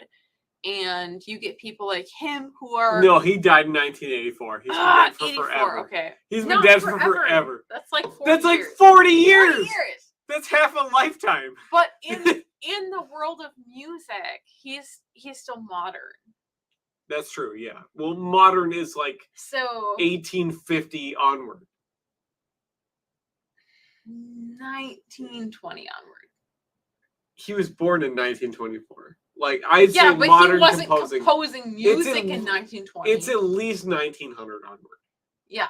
Yeah. Well, yeah, exactly. And he was born in 1920. So That's he right. obviously wasn't composing music if he was born in 1920 until, But I'd say modern music is like 1900 onward. So, well, exactly. And that means his entire life. Yeah. But you get people like him, you get people like Erica Wazen, who is currently still the composition professor in Juilliard, who I have performed his pieces as well, who he writes in a way that, like, I appreciate very much. But... we gotta finish this. That's all. Yeah. Oh, okay. I was also, like Devin needs another drink. No, I'm not. Here's the thing. I'm doing better than you are, because at least I'm not as incoherent. Like, you're from the beginning of the stream to now, you have so much more space in between your words, and you tripped over a chord. I'm just saying. I'm keeping my composure at an absolute vast difference compared to you. I'm not saying that's a bad thing, but I'm just making it apparent. I mean, you can argue with me all you want, but like, you tripped over a chord after I warned you about the chord. I'm just saying. I also started drinking a lot earlier than you before you got home. Not gonna lie. Yeah, that's fine. Whatever. So, whatever. Devin don't mind me talk about stuff anyway. no, I like hearing about music because it's something you're passionate about. And no, Devin doesn't care. He don't care. No, I do care. I care a lot because it's something you're passionate about, which means because I care about you, I care about what you're passionate about. I get it. I can't be passionate about murder. But yeah, Jim Walker did something like 300 or more screenplays from like 1978 to He like was in so much shit. 2010 or something. It was like a slightly less than 10 or 30-year span. And he like for real it's a big monopoly because with people like Hollywood music, which is something that he talks about, is that a lot of times for that sort of music, you actually don't get to play in an orchestra. You don't get to play in the large ensemble that people hear on screen. Everyone actually plays that separately. Yeah. And you play that separately in an audition that's always recorded. And there are things that people will do. So like one of the things that like if people don't play to the standard that they want to play, they will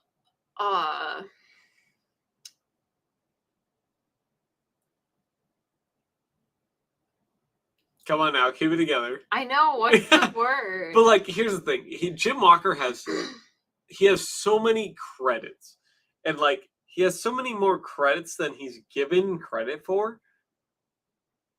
Because he hasn't been given credit for all the stuff that he's known for. Well, so that's but like he has a shit ton of credit for what he's played. That's one of the things that goes kind of more into music credits for movies and stuff like that. Is a lot of the times the movie credits will only go to the person who composes. Yeah. And the issue with that is that There's a lot all of the times musicians. well, it's not even that. It's the fact that the majority of the time the composer actually will only give a couple different like motifs for the movie, and then you have all of these different underwriters who actually do the bulk of the composing for the entire movie. They'll take a couple different themes and then they will do the entire score, but the person who gets credit is the composer. person Yeah, it's the person who gives a couple different themes. It's not the people who work actually playing the music. Yeah. Well, no, not even that. It's the people who work hundreds of hours working on the score. And then on top of that, yes, you have people who work potentially hundreds of hours working on the score for the music. And then you have all of the musicians who come in and for the most part, on par for Hollywood standards, have to sight read this music flawlessly. And then who gets credit for it? Howard Shore. Yeah.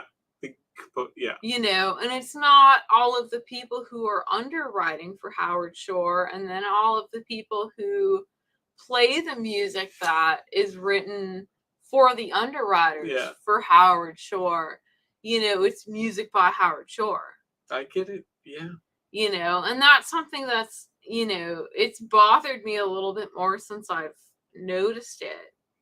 That the music credits are always for the person who's a composer. And since I've gotten a little bit more into the business side of music, I've realized that like you have all of these underwriters for these composers and nobody gets credited other than the composer. Yeah. And that's just, it's not true. It's not accurate. It's just how it is, though. It's Hollywood's been like that for forever, yeah. Yeah, but that's how it is. That's kind of the culture around everything, is that's how things get credited. And that's kind of one of those things that, like, I thought was, like, super crazy. And I thought it was crazy from other things as well. Like, I remember, I mean, this was years ago, but, like, I remember when like Legend of Zelda Skyward Sword came out, I ended up getting the anniversary edition, which ended up coming with the soundtrack. And so it ended up coming with the soundtrack for music for Legend of Zelda. And that was one of the things that personally inspired me a lot to become a bit of a better musician. Oh, really? But 100%. Video games inspired you to be a better musician? Not necessarily video games, but the soundtrack for it. I think video games are one of the few things where music gets to be in its raw interpretation because it's not something to be judged. It's just something like in the background, pleasant to be listened to. Yeah. You know, which is the thing I like about video game music that a lot of people take for granted because you It often influences wash it so out. much, though. Yeah, you often just wash it out because you're doing something else. Excuse me, I had to burp. You got another something else to focus on. But like video game music is one of those things where it's like video games, honestly, like action games and stuff like that, don't need to put it in. But like when you do notice it, it's just something that's in the undertones that's just pleasant to listen to. It has no reason to be there other than it's just pleasant to listen to. And a lot of people undermine that shit a lot because like one of those things where like the pause menu screen and stuff like that you get to hear, it's just pleasant music to listen to in video games. It's in there for no other reason other than it's pleasant to listen to. It's not trying to be something. It's not trying to give you a message. It's not trying to do anything other than it's pleasant to listen to, which I absolutely adore about video game music. One of my favorite soundtracks, the Oblivion, the Elder Scrolls 4 soundtrack, where they had 6 orchestras to produce that soundtrack. 6 separate orchestras to produce that soundtrack. Yeah. It was so much effort to put that music together, and people take it for granted. It is such People good take a music. lot of music for granted, and like honestly, like I think video game music is one of those big areas where people do like. I think video game music tends to surpass other categories of music. I do. It's very good, and I think people don't always notice it for how good it really is. It is, and it's like because here's the thing: everyone, like I said, they forget about it because they're doing something else. They're focusing rather than listening to what it is. Which honestly is a big testament to how good it is, though. Exactly, because it's just something that it expresses how you should feel in the moment.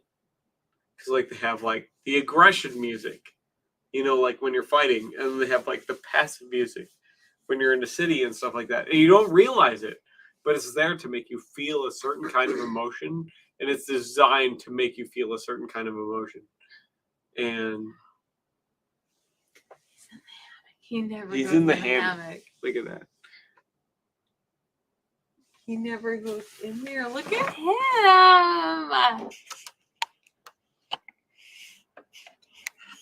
Oliver never goes in the little hammock. If I like goes with the cat tree. The cat tree. He's in there. In it now. I'm very proud of him. I'm very happy. He's growing as a boy. Yeah. But very happy. That's fair. We drank 2 bottles of soju. Yeah. It's crazy. The pub.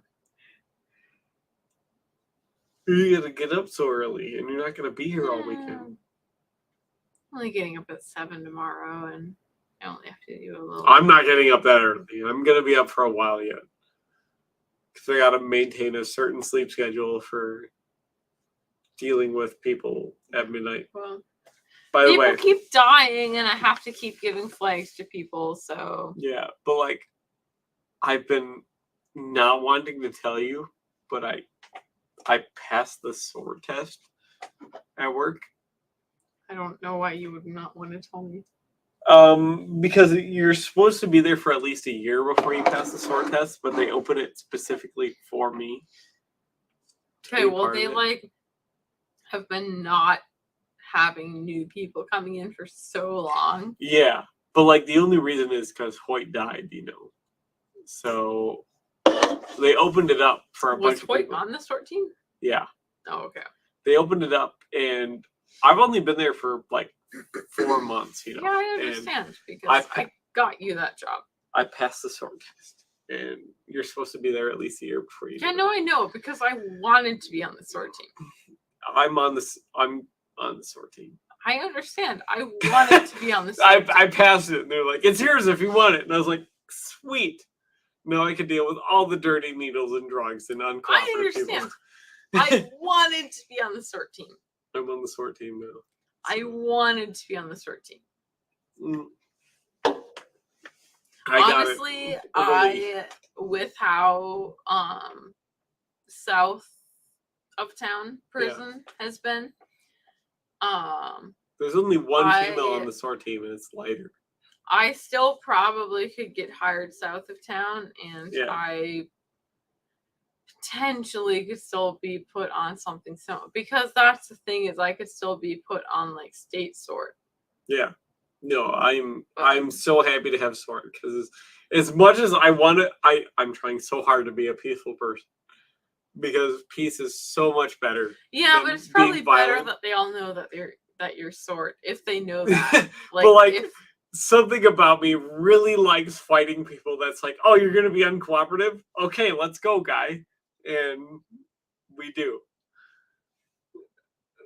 The very very inner core of me that wants to just express violence is so relieved that I get to express violence.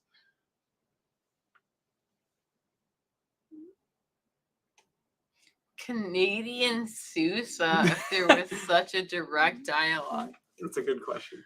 I would say that there's not someone who is that direct, mostly because America is very weird about how patriotic they are. Yeah, it's a cult. America's a cult. You know, like I'm somebody who has to memorize things like Stars and Stripes, particularly the Piccolo solo, because I'm a flute player. America's a cult. They really are. They really are. The American Army is very different from what you're going to see from anywhere else, but yeah, it's a cult. Like, to try to talk about anybody else as the American Sousa is very different, and that's mostly because no other country has the same patriotic brainwashing tendencies. No, brainwashing. As the United Mind States polishing. does.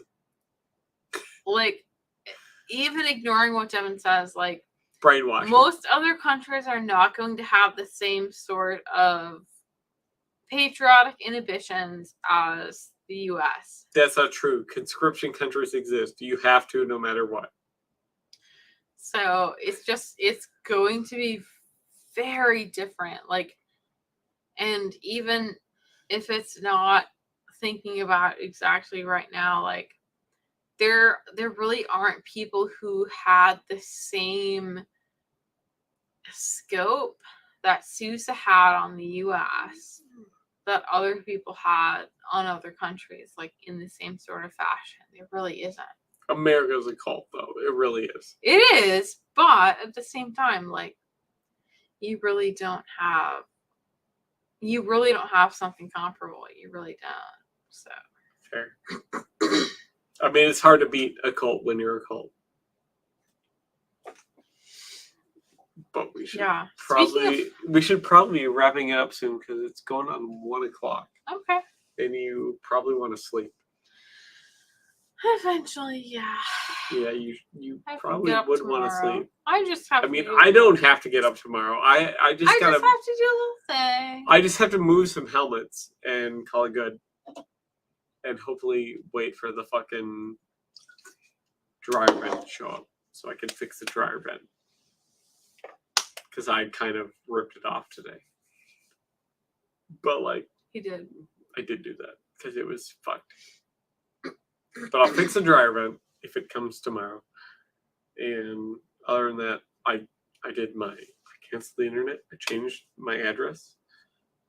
What else do I need to do? By the way, if you want to transfer the internet into my name so I can pay that bill and yell at Spectrum for shit they don't do. I don't really care. I will. I will definitely pay for it and yell at Spectrum for what they don't do. So you're getting tired. You're like me tired. I haven't even eaten yet today. I'm drinking all this booze. I haven't even eaten yet today. Gotta get my calories in. Well, I have leftover curry. I might steal some of that and microwave it and eat it because I should eat food today. Yep, you have. But There's a container.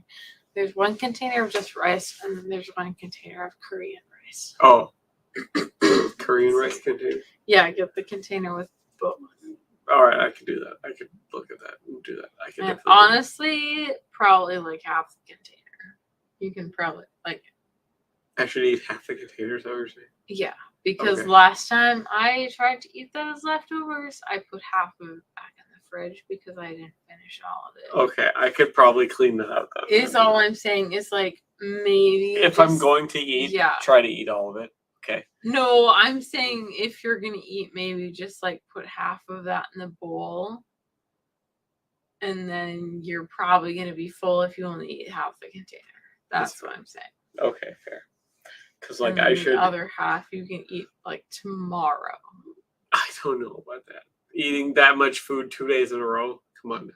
Yeah, I'm not good at that. Well, you gotta be better at telling me to eat. You ate a bunch of food yesterday, so I don't know what you mean. I had one piece of lasagna and some broccoli. So if you eat and a couple garlic nuts. I did eat like 4 garlic nuts. I did eat that, so I'm just saying. Fair. I gotta be better at eating though. I'm terrible at it. I'm trying to get up to like 200 pounds. And I'm like, I have like 25 pounds to go. I'm so skinny. It's not even funny. It's the same thing.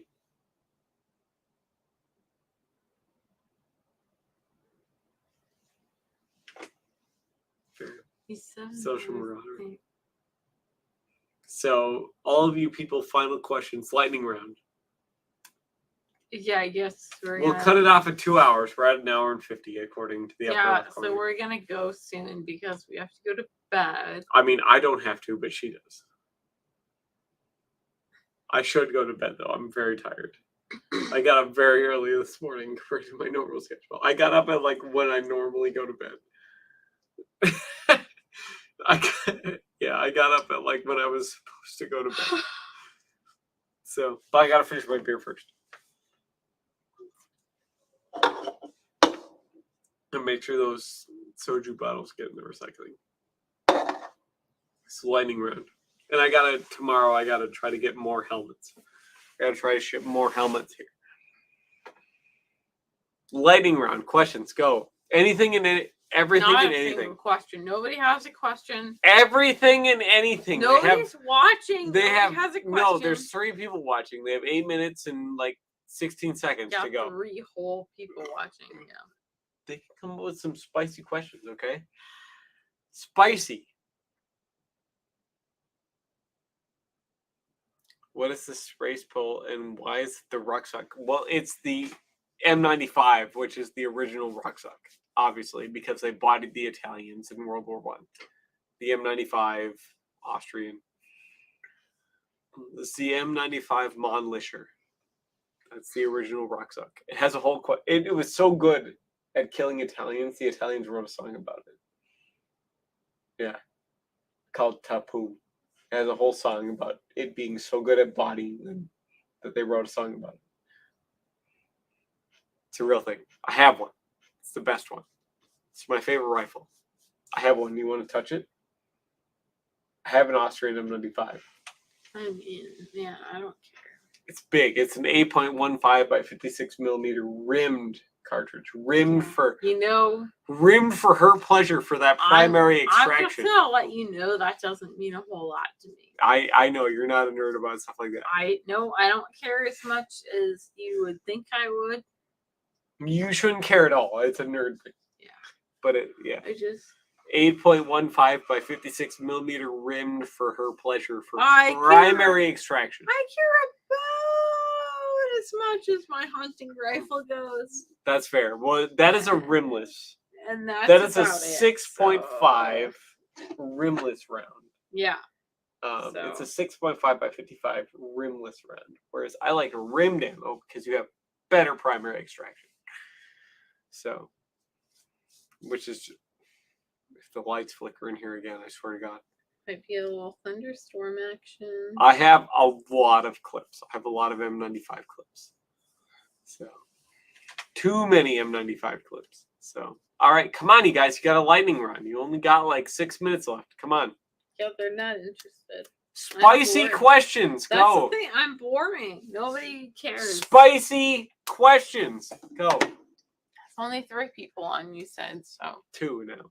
Spicy questions. So even fewer. Spicy questions. So spicy. So, you know, anything those two people want. That's right. But I mean, anything. yeah. Anything. Yeah. Anything. What are they gonna ask that I don't want to answer? It's a good question. Yeah, anything that these people want to ask in the next 2 minutes. You heard it. Anything. You heard anything. You said faster. That's Roy. That's Roy. You That's remember right. Roy. Okay. Yeah, Yeah, I that's do Roy. remember he was in my house. Yep. That's Roy.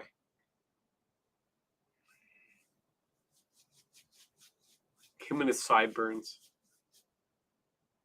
He's got an impressive set of sideburns. Yeah. I mean, him and his wearing his shoes in my house. That's more what I it also is. wore my shoes in your house. You did, yeah. But I That did was clean. I not my did clean. favorite. I cleaned though. I hear it's big in Canadian. That's true. It's pretty big. Canadian's pretty big. Well, at this point, The Kelly kettle? I do have a Kelly helmet. I do actually have a Kelly helmet. And it is actually here. It's the first American helmet. The M17A1 Kelly helmet. I have one of those. And I have one that was actually on the USS Enterprise. It's inventory number 270, and it's still very faded on the front. The USS Enterprise is the aircraft carrier that helped defeat the Japanese in World War II. So it's actually like a very significant piece of history, and I have an original. So from that, yeah. So anyway, all these people They don't got- care. they got 4 minutes. How? They got 4 minutes. How? They have 4 minutes. So time works. It's a linear progression. Oh, I thought you said they had until 11. It's No, they have until it's a Four. 2-hour stream, and there's 4 minutes left. oh, Then we'll end it. Unless it goes down to 0. If it goes down to 0, we'll end it early. Because you're tired and you should go to bed. Yeah. So. But we might end it early because it's just so slow. So it's only a couple minutes. Nobody cares. Nobody's that's fair. saying That's nothing. fair. Nobody cares about them. I agree. All right, everybody. Time is a gay circle. I mean, you're not wrong, but you're also not right. So, well, we'll end it. It was the stream held. I didn't hear anybody say that there was lag or anything, which means it must have been pretty good. So hopefully it stops dropping me on the Xbox because I don't want to have to call Spectrum and be like, the fuck. So, well, hopefully you guys all enjoyed the stream. There should hopefully be more to come here in the future. And hopefully I'll have a better chair than... Yeah, that's him. That's all him. That is me. This is the thing. It'll go out in the shed. It'll be for guests. So, settling into, I agree. So, I appreciate each and every one of you. I agree. Peace, love, all that other good stuff. It makes the world a better place. Even as violent of a person as I am and so into murder, peace is truly the way to go. I have no existence in this future. Thanks, social media. That's right. So, thank you all for stopping by. Hopefully I can see all of you here. And Paige. In the next video. And me, all it's this other my good house. stuff. What do you mean, thank me for stopping by? I live here. Thank you for you don't need to be on camera though. Thank you for stopping by. I live here. Yeah, that doesn't mean you need to be on camera. This Once is again. my basement. You see this? Yeah. This is mine. Yeah. Until I need to fix shit in it. Then it's mine. It's still mine. All of this, it's mine. Until I need to do work on it. Even if he has to do work on it and spend money on it, it's still mine. Right. All right. Well, thank you all for stopping by. And I will see all of you here in the next video. Wave. Don't be a weirdo. I was not. Wave. Don't I be a guess I weirdo. have to wave Don't now. be a weirdo. All right.